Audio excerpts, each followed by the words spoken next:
The next day, when for the 10th time we had set a wedding date, Luke Hayes once again stepped past me to kiss another woman. He handed a blazing red rose to Hazel Locke, the girl who had just stepped down from the stage, his princess.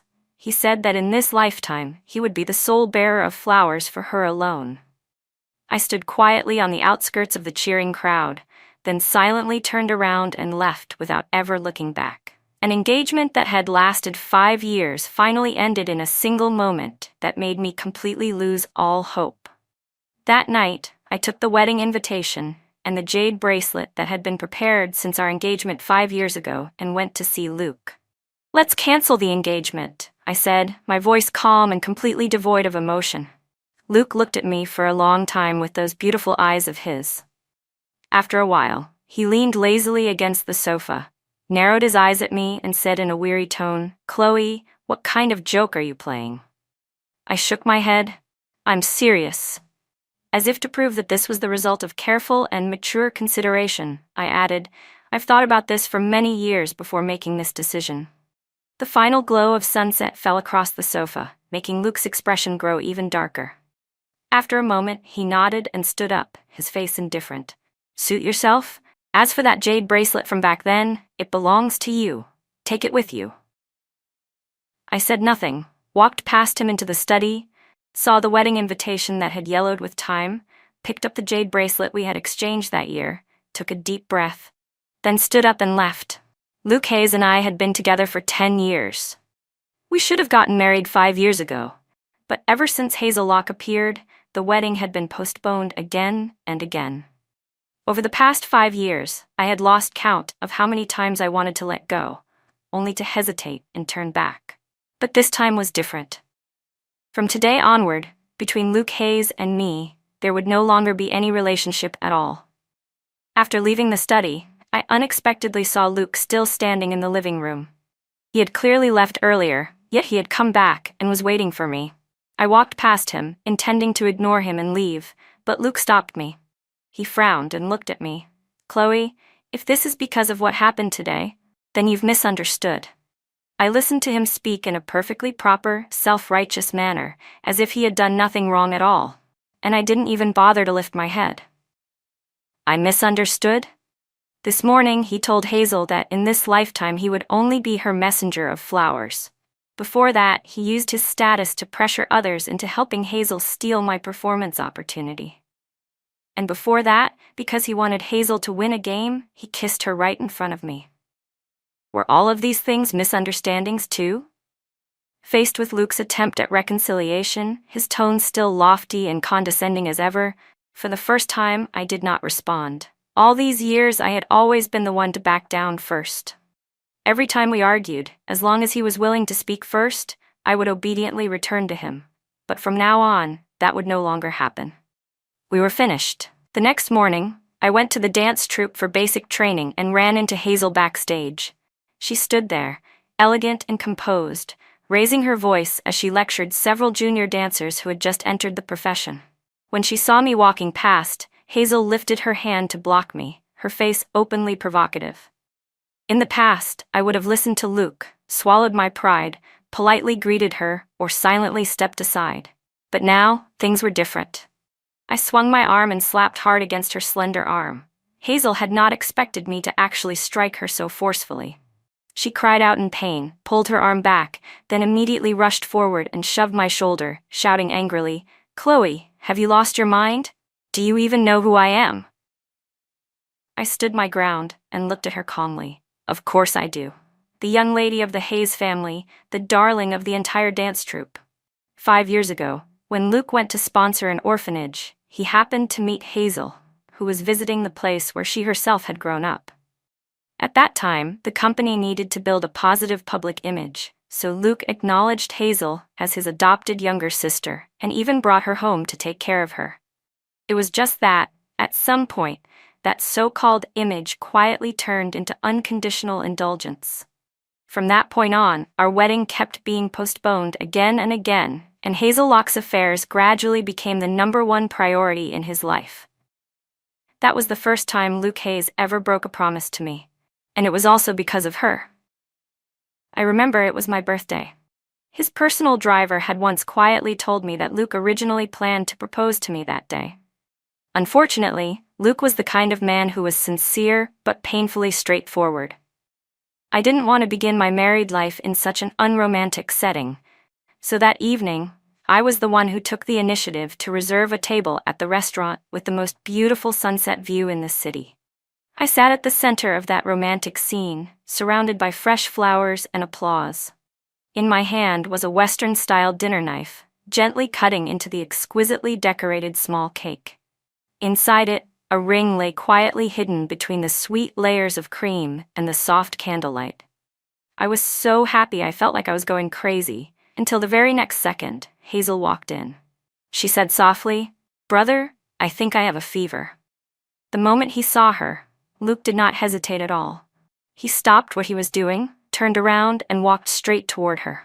The smile on my face froze instantly. Before I could even ask, "What are you doing?" his cold gaze forced the words back down my throat and turned them into something else. "Let's take her to the hospital together in a bit, okay?" He frowned, looked at the ring as if weighing something, but in the end still said cruelly, "Chloe, can you be a little more understanding? Hazel is still young. What if a high fever leaves after effects?" Perhaps a woman's intuition really is terrifyingly sharp. That day, as I watched his figure shielding Hazel and leaving, I suddenly saw the truth with absolute clarity. Luke Hayes had never truly belonged to me, yet no matter how clear that intuition was, I had still fallen for him again and again, been moved again and again, and loved him again and again without sparing myself. How many times had Luke abandoned me because of Hazel? So many that I could no longer even remember. Just then, Hazel's voice, sharp as a blade, cut through the space on the upper floor. "You knew all along, yet you still dared," I snapped back to my senses and calmly interrupted her. "What does she have to do with me?" In the past, Luke not only always protected Hazel, he also forced me to give in to her. It was precisely my unconditional tolerance that had fueled the aggressive arrogance in her eyes. More than once, she had taken my performance opportunities, my dance costumes, my teacher's favor, and even my fiancé. I no longer wanted to revisit everything she had stolen from me in the past, but from now on, I would not yield to her even one more time. "Luke Hayes and I have already canceled our engagement." Hazel froze, her eyes widening as if she could not understand what I was saying. "What? What did you say?" In her gaze, I saw shock and a trace of joy that was hard to conceal. After all, Luke Hayes was rich, powerful, handsome, and the owner of a publicly listed company. What kind of fool would willingly let go of a man like that? But I was willing to use that foolishness in exchange for a sincere love. I did not answer her. My silence and composure fell squarely into Hazel's eyes. Seeing that I did not look like I was putting on an act, her face immediately lit up. "Really? You truly left him?" I was no longer pierced by that excited look.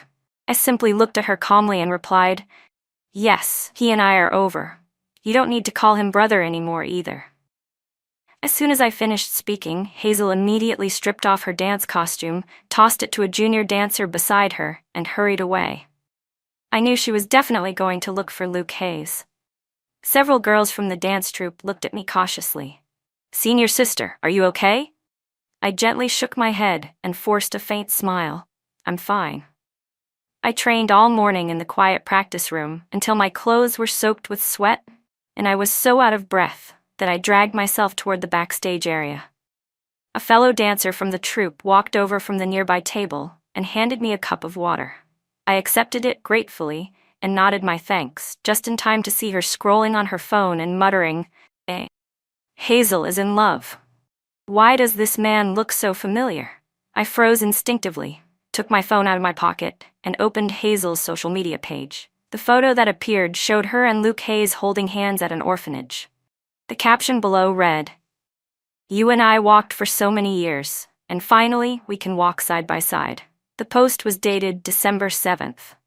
December 7th, exactly the day they had met years ago. I pressed my lips together and looked at the beads of sweat on my forehead, suddenly no longer wanting to wipe them away. On the table sat a framed photo of Luke Hayes in a mascot costume, throwing me a birthday party, still placed neatly under the glass.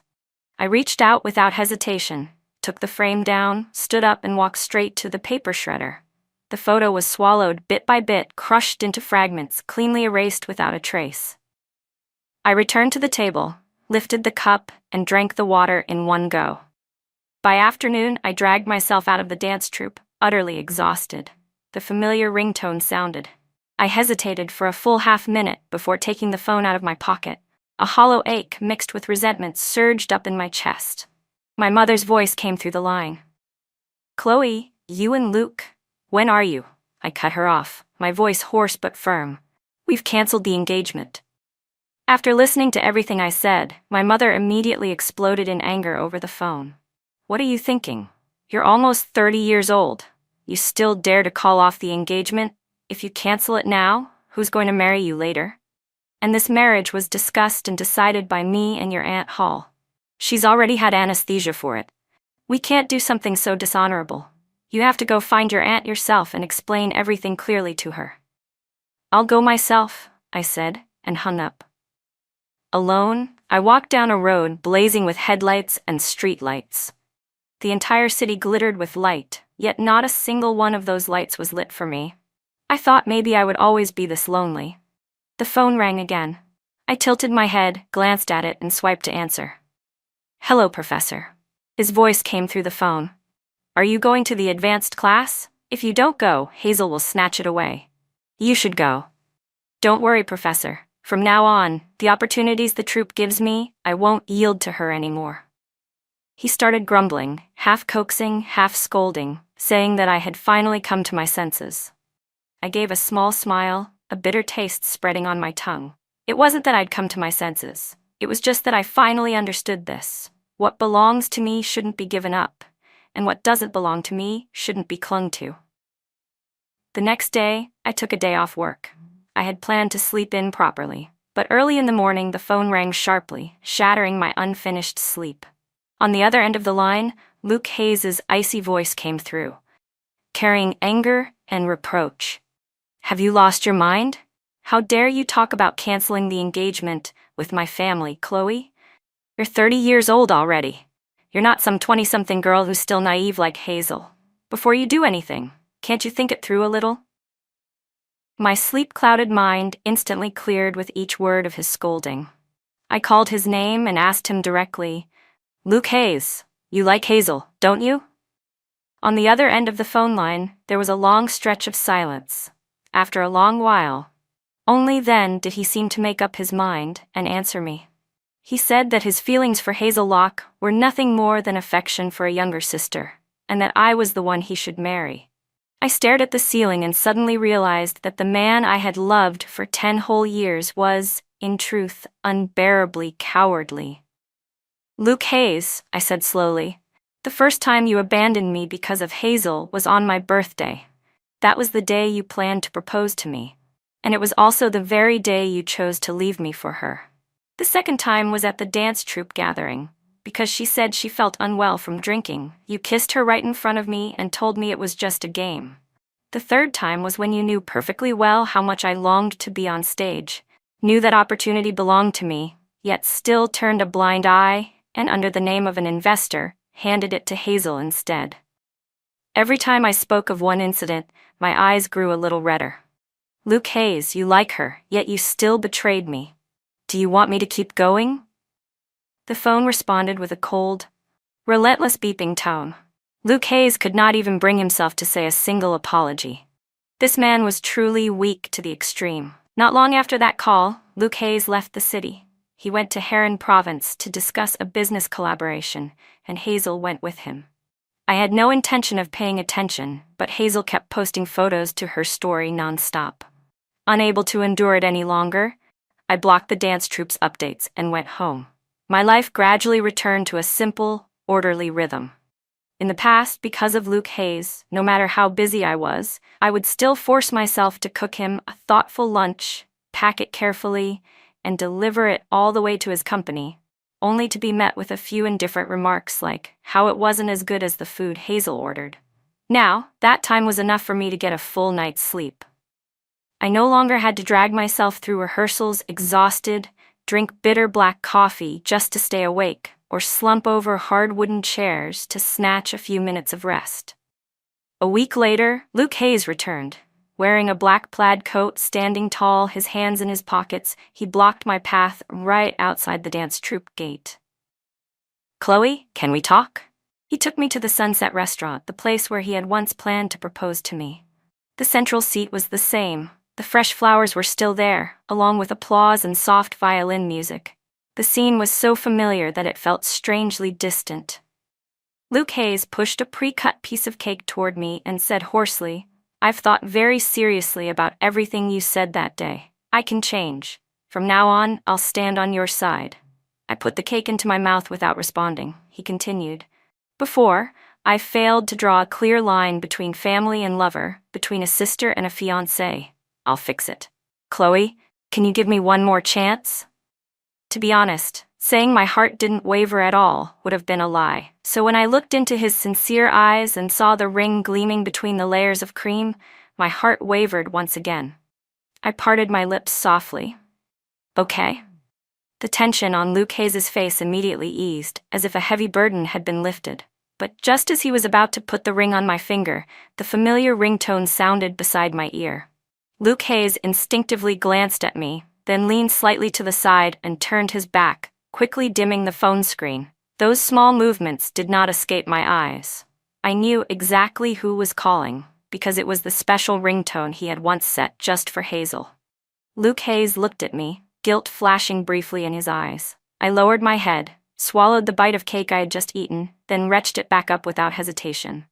In the past, every time he answered Hazel's calls in front of me, he would show a trace of guilt, while I would force myself to be understanding, smile, hail, and say it was fine. Luke Hayes walked calmly on my generosity, trampling over my boundaries again and again, and now he was still the same. "I'll just take the call for a moment, Chloe. If Hazel is calling, something serious must have happened." I neither nodded nor shook my head. "No," I said calmly. "You don't need to do anything." Because immediately afterward, Hazel Locke's voice rang clearly through the phone. "Luke, my head is spinning so badly. I went to a bar and they forced me to drink so much alcohol. I'm really scared right now." I saw Luke Hayes' eyes instantly fill with worry. Sure enough, he spoke into the phone in a firm, decisive voice. "Don't be afraid. I'm coming right now." Luke hung up, then turned to look at me, as if trying to hold on to something. He began making promises, as though to prove that what he had just said was sincere. Each word carefully emphasized. "Chloe, don't worry. This will be the last time I help her. From today on, I'll make things clear to Hazel. I won't let her interfere between us anymore." I didn't look at him. I only lowered my head and stared at the diamond in the ring, as large as a pigeon's egg. Not far from the restaurant, an art performance began. The night sky lit up as clusters of fireworks burst open, glittering brilliantly in midair. Every couple in the restaurant smiled, their eyes shining under the romantic fireworks. Only I remained alone. Whether it was the proposal 5 years ago or this attempt at reconciliation after 5 years of separation, I was always the one left behind here, lonely and silent. A message came in. I unlocked my phone. The words that appeared were filled with Hazel's usual arrogance and provocation. "Chloe, in the end, he still chose me." Along with it was a short video. In the video, Luke Hayes stood in front of her, shielding her as he fought like a madman against the men who had been forcing her to drink. I suddenly remembered what Hazel had said to me when she left the dance troupe earlier that afternoon. "Tonight, he'll apologize to you. But don't worry, he'll still stand by me in the end, because he will always choose me." I had to admit that when Luke Hayes apologized to me earlier, my heart truly wavered. I once thought that if he could really change, then maybe I would let myself believe in him one last time. Unfortunately, he still couldn't do it. 2 days later, I went to handle the paperwork for my study abroad visa. After everything was settled, I brought the jade bracelet with me to the nursing home to visit Aunt Hall. I had been here several times before. On those occasions, she was never clear-headed and no longer recognized who I was. Fortunately, today she was somewhat lucid. As soon as she saw me, she called out, "My little Chloe." I told her everything that had happened recently and explained clearly why I had come. Aunt Hall gently stroked the jade bracelet in her hand. fell silent for a long time, then finally looked up, her eyes tinged with sorrow. When you were young, the two of you were always inseparable. Luke used to tell me all the time that he wanted to marry you. Later on, he even begged me to go discuss the marriage with your mother and set the engagement. I truly thought this love would eventually bear fruit. I never imagined that in the end, it would cause you to waste so many years. I'm sorry to you. Luke is also at fault. My eyes burned, the rims turning red, but I still shook my head. It was Luke Hayes who taught me what love is, Auntie, and it was also him who helped me realize that love is not something you can force. This is my choice. Aunt Hall quietly tore the old, yellowed wedding invitation to pieces, then returned the jade bracelet to me. Her eyes were full of tenderness, her voice trembling slightly. Chloe, I wish you a lifetime of happiness. Thank you, Auntie, I replied softly. About 2 weeks later, my visa was approved. I boarded a flight to Italy and began a brand new journey. The jade bracelet from those years ago still rested on my wrist. When the cabin door closed, I subconsciously raised my phone, wanting to capture the moment of the sunset outside the window. Just as I finished framing the shot, I suddenly saw a familiar figure, so familiar that I could hardly believe my eyes. Luke Hayes. The very next second, the flight attendant announced that the weather had changed and requested all passengers return to the waiting lounge temporarily. The entire cabin erupted into murmurs. Everyone looked outside and saw the sky was a clear, flawless blue without a single cloud, then began muttering complaints. The weather's like this, and they're saying we can't fly? Could there be some kind of mistake? I even timed this to go home and reunite with my wife. What rotten luck. I put my backpack back on and followed the flight attendant to return to the waiting lounge, where Luke Hayes was standing. The face that always carried an air of arrogance was now clearly filled with panic. He opened his arms and pulled me tightly into a hug, his voice hoarse. Why didn't you tell me you were going to Italy to study? I pushed him away, my gaze sweeping over the bewildered passengers watching nearby, my voice icy. You shouldn't have come here. Luke grabbed my hand and pressed something into my palm, the ring he hadn't had the chance to put on me that day. Chloe, I came to marry you. Can we go register our marriage right now? I looked at the ring in my hand, then at the regret-filled eyes of Luke Hayes in front of me. My heart was utterly calm, without a ripple. Luke Hayes, that day, I really almost agreed to you, I said quietly. But you couldn't do the things you promised with your own mouth. You couldn't even keep a complete apology. Once again, you abandoned me to run back to her. At that moment, my heart completely died. 10 years together, I gave you my entire youth, my most radiant years as a young woman. And in return, I got your mocking words, saying I'm already getting old now. Did you forget? When I was with you, I wasn't even 20 yet. Whether you were infatuated with youth or truly moved, no matter the reason, I've truly let go. After finishing, I placed the ring back into his hand and turned to leave. All this time, I was always the one standing there waiting for you. This time, let me leave first. An hour later, I returned to the cabin. Outside the window, the empty tarmac showed not a single figure. The man who had once been the darkest, boldest stroke in the story of my life finally disappeared into the vast sea of people. In first class, a few passengers looked at me with curious expressions, whispering, "Wow, a tycoon chasing love and getting turned down." I closed my eyes and paid them no mind. After landing, I took a deep breath of the unfamiliar air. A sense of freedom surged into my chest, sweet like a cool rain after a sweltering day. At that moment, my suitcase bumped lightly into a man, sending my belongings scattering everywhere. I apologized repeatedly, then offered to treat him to a meal to make up for it.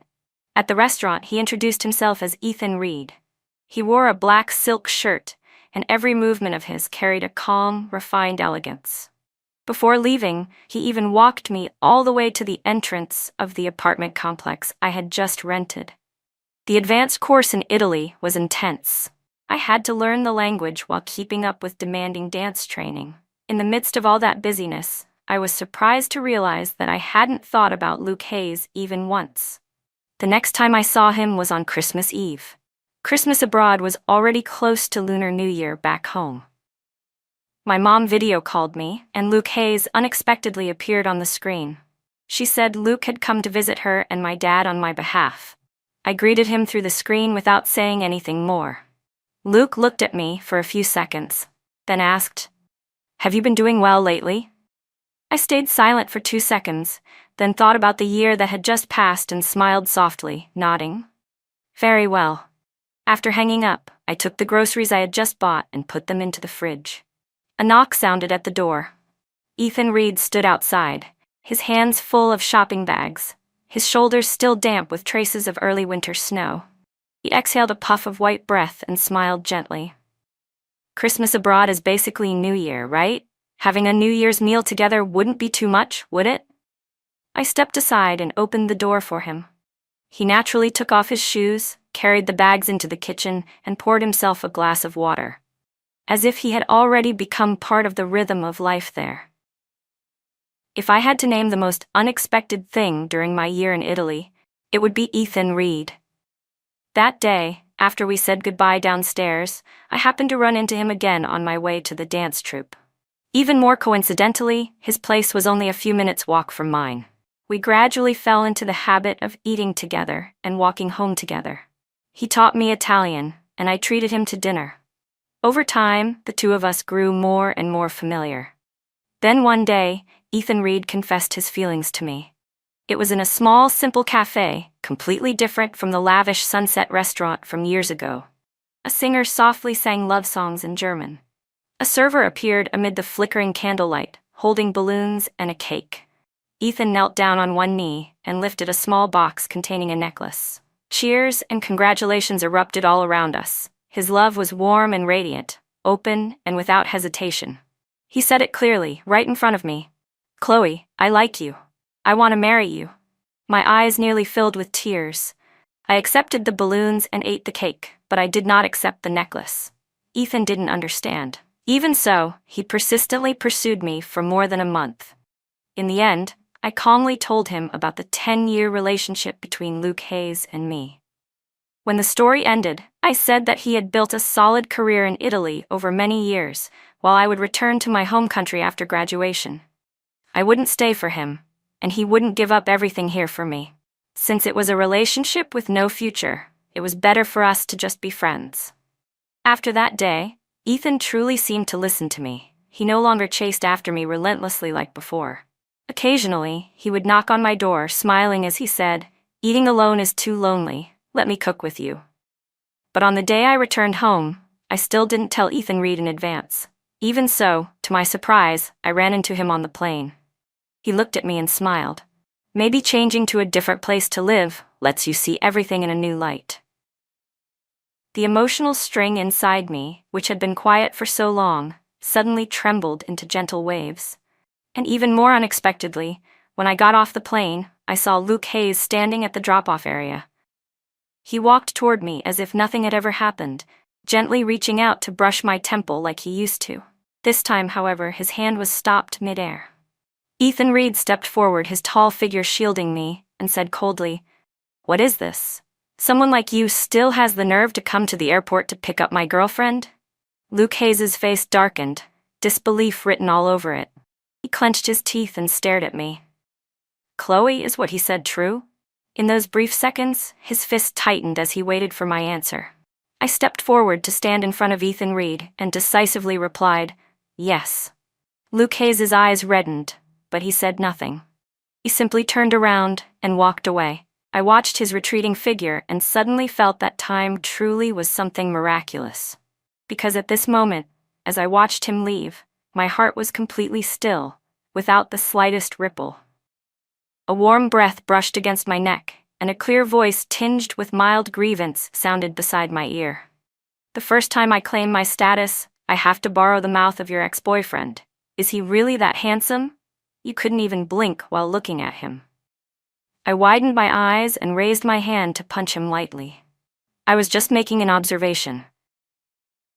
The next day, I stood at the entrance of the dance troupe.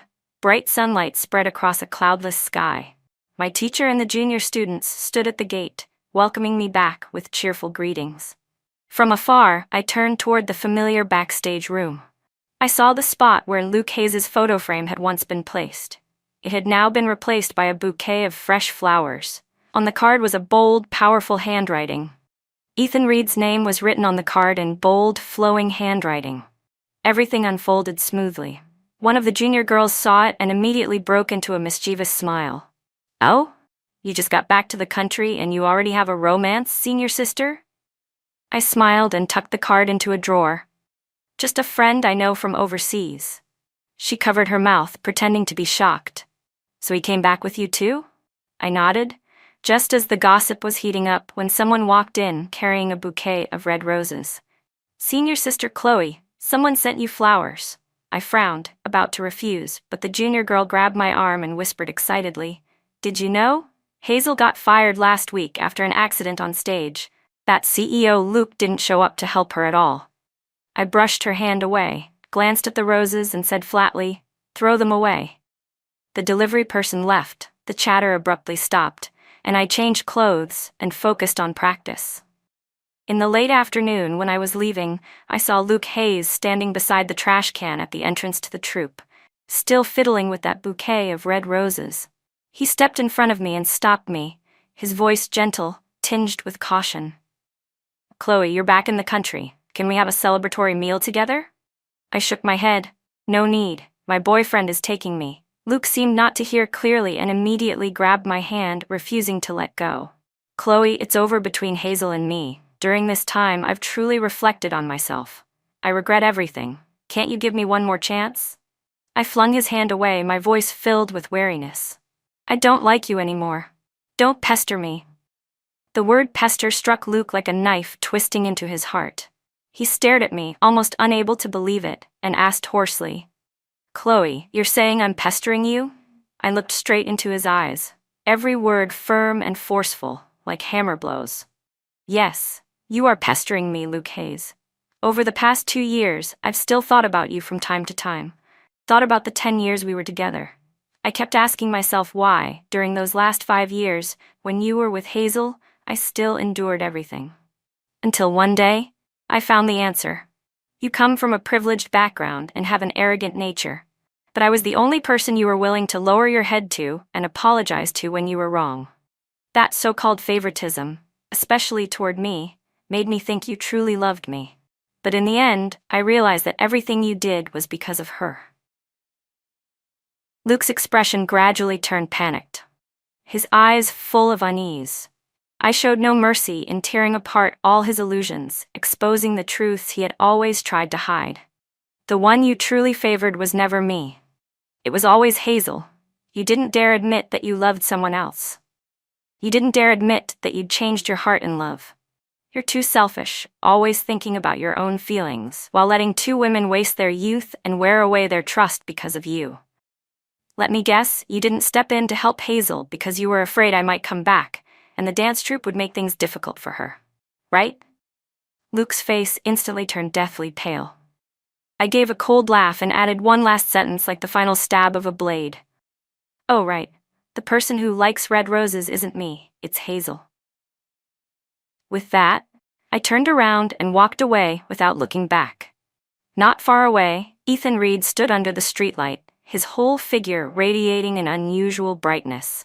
I walked over and linked my arm through his, sweeping away all lingering negativity with a smile. "Let's go." In the car, he fastened my seatbelt, handed me his phone, then returned to the driver's seat. "I'm not very familiar with places to eat around here yet. These are a few restaurants I found. Take a look and pick one." Ethan and I had very similar tastes. The places he'd taken me to eat in Italy had never disappointed me. On the screen was a list of 5 restaurants.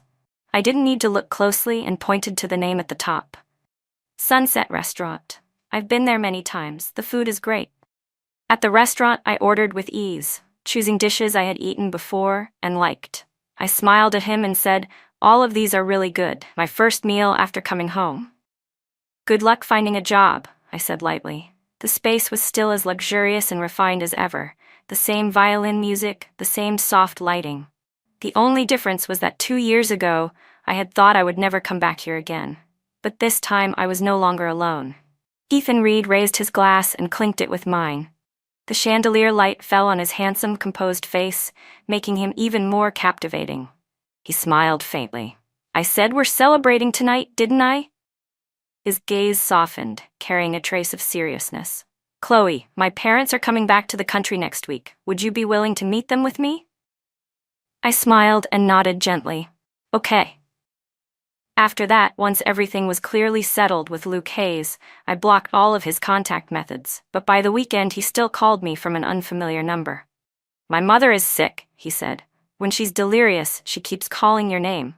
Could you come see her for a bit? I felt a pang of sympathy, but I didn't agree, only giving a vague response. After hanging up, I immediately took a car to the nursing home. Aunt Hall's condition had indeed worsened. Perhaps because of her age, she no longer recognized who I was. I took off the jade bracelet and placed it in her hand, saying softly, I'm Chloe. I've come to see you, Auntie. Though confused, Aunt Hall still recognized the bracelet. She gripped my hand tightly and kept speaking in disjointed, rambling sentences. Luke Hayes walked in and saw me there. Joy flashed across his eyes, impossible to hide. I stayed until evening, until Aunt Hall finally fell asleep. Then I received a message from Ethan Reed. I'm coming to pick you up. I stood up and walked out quickly, completely ignoring Luke's gaze. He stopped me at the door and handed me the jade bracelet I had left behind. Only then did I remember that when I was coaxing Aunt Hall to sleep, I had left it in her hand. I took it and said a simple thank you. Luke stepped closer, pain flickering in his eyes. Chloe, you still keep the jade bracelet from our engagement. Then why can't you forgive me? Another message from Ethan appeared on my phone. I'm here. I'm at the gate. I frowned slightly, irritation clear in my eyes. Even now, Luke was still clinging on. How pointless. I thought that saying that would make him back off, but instead, he took another step closer. His eyes were bloodshot as he stared at me. I don't believe it. If you've truly forgotten me, why are you still keeping the bracelet? You're just angry with me, aren't you? Without hesitation, I swung my hand and slapped him hard across the face, then shoved him away.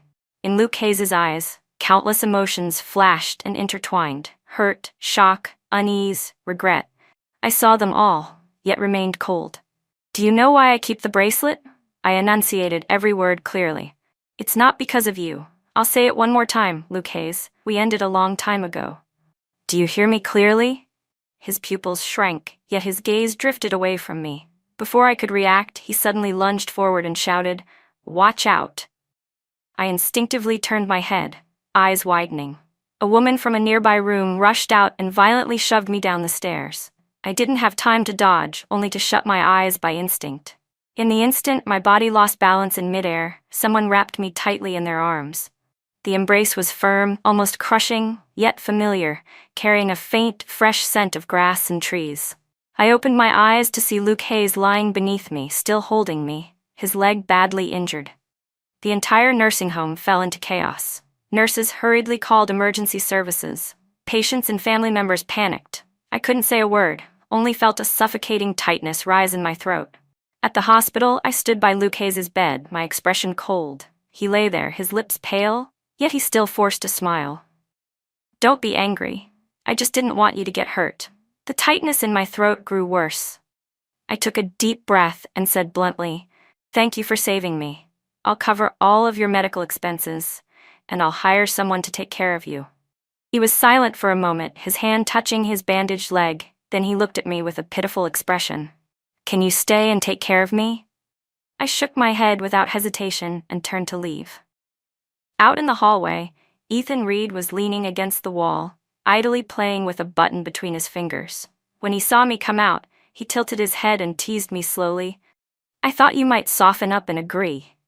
I didn't say anything, my expression still cold as I walked quickly forward. He followed me, smiling and shaking his head. From the nursing home all the way to the hospital, and I didn't even get wildly jealous. I'm really too magnanimous, aren't I? Then he pulled a chocolate bar out of his pocket and pressed it into my hand. I always respect your matters. The thinking is yours. The way it's handled is mine. Even if you had really chosen to go back to him today, I would still respect that. I pursed my lips in mock grievance. What if he pretends to be pitiful and uses this as an excuse to hold on to me? Ethan laughed softly. That won't happen. You wouldn't go back. Slightly surprised, I turned to look at him from the passenger seat. He held the steering wheel steadily, his defined knuckles tracing a smooth curve as he turned. If you weren't firm enough, I would have succeeded in pursuing you back in Italy. Why would I need to chase you all the way back here, and even wait outside the hospital? I laughed, as if sunlight had poured straight into my heart. So it turned out that having someone who trusted me this much, who understood me this well, was also a kind of blessing. Luke Hayes saving me was a debt of gratitude. His hesitation and indecision in love were a kind of karmic trial. At first I had hated him and blamed him. This time, he saved me. Consider it that we were even. Ethan placed his free hand over my fingers, slowly stroking my fingertips. His voice was gentle, carrying a steady, reassuring warmth. Don't forget, this weekend, you still have to meet my parents. I nodded lightly, my heart brimming with joy. That weekend, just as I stepped out of the house, a nurse called me, her voice full of worry. Miss Chen, Mr. Hall has a very high fever. He's not eating or drinking anything. No matter how much we try to persuade him, he won't listen. I frowned, stayed silent for 2 seconds, then replied calmly. Then call a doctor. You can't let him die in the hospital. Ethan burst out laughing right then, making me shoot him a glare before hanging up. Not long after, we arrived in front of a villa, its architecture refined, quiet, and luxurious. I stared blankly at the palace-like building before me, frozen in place for several seconds. He had never told me his family was this wealthy. He paused for a moment, then laughed. I thought you already knew. My last name is Reed. Only then did it dawn on me, the wealthiest family in this city was also the Reed family. Carrying a hint of nervousness, I stepped into his home. But the moment I saw his mother, all the tension inside me instantly melted away. She was simple and warm, striking up a conversation the moment she saw me. A warm jade bracelet, smooth and fine, precious and gentle, was placed into my hand.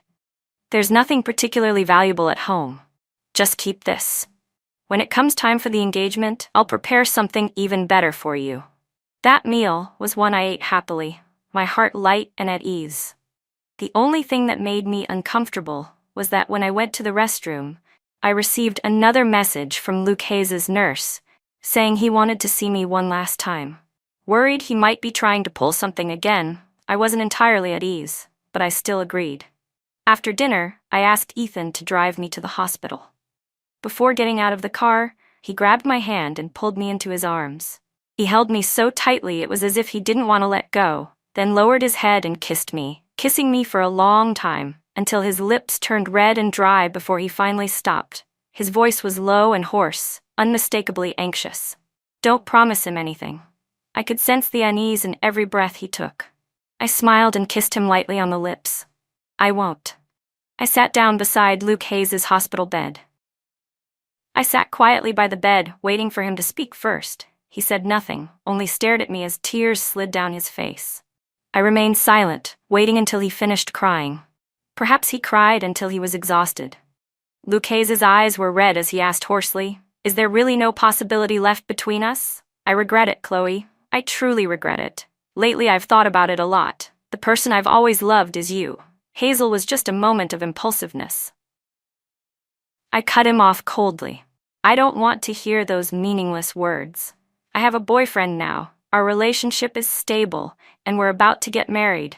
You said this would be the last time we met, so I came. If there's anything you want to say it all at once. After that, let it go. The words let it go landed heavily, like a blade driven straight into his chest. Luke Hayes looked at me, pain clearly written in his eyes, and said chokingly, I don't believe it. You're still keeping the jade bracelet from our engagement. I sighed, took off the bracelet, and held it in my hand, looking at it for a long time. His gaze clung to me, full of hope. I took a deep breath, then hurled the bracelet hard onto the floor. Crack, it shattered into pieces. Luke Hayes shouted, Are you crazy? I looked at him calmly. If that bracelet makes you think this love still has hope, then I'd rather smash it myself. I continued evenly. Luke Hayes, I won't forget you, but I hope from now on you won't bother me anymore. You've already made me waste 10 years. Please let me live the rest of my life in peace. I stood up and walked out of the hospital room. Behind me, his voice howled in near madness. Chloe, you're mine. On what grounds do I have to let you go? I didn't turn back. My hand gripped the door handle, and I closed it decisively. Right outside the room stood someone who shocked me. Hazel Locke. We sat down at the cafe across from the hospital. Hazel looked haggard, both hands gripping her coffee cup, her head lowered as she gave a bitter smile. It's ridiculous, isn't it? I stayed with Luke Hayes for those last 5 years and ended up with nothing. Chloe, tell me, did I bring this on myself? I didn't answer, only looked out the window. A couple was walking their dog outside, laughing and joking together. I smiled slightly and said, "Tell me, if they broke up, would they keep the dog together or split it?" Hazel's face instantly darkened, thinking I was implying something. I didn't explain. I took a small sip of coffee and asked, "Have you been doing okay lately?" She forced a bitter smile. "Not really. To be precise, it's been terrible. Before, Luke always protected me. I thought I truly had talent, a gift for dance. But once he stopped standing on my side, I realized I'm not even good enough to be a dance instructor." The couple outside had already left. All that remained was Ethan Reed's car parked quietly by the curb, steady and unmoving. I finished my coffee, looked straight at Hazel, and said, "You're still young. Being dazzled by an older man with status and good looks, I don't blame you for that. But if you're clear-headed from now on, then live properly." Hazel looked at me, her eyes reddened. I stood up without saying anything more and left the cafe.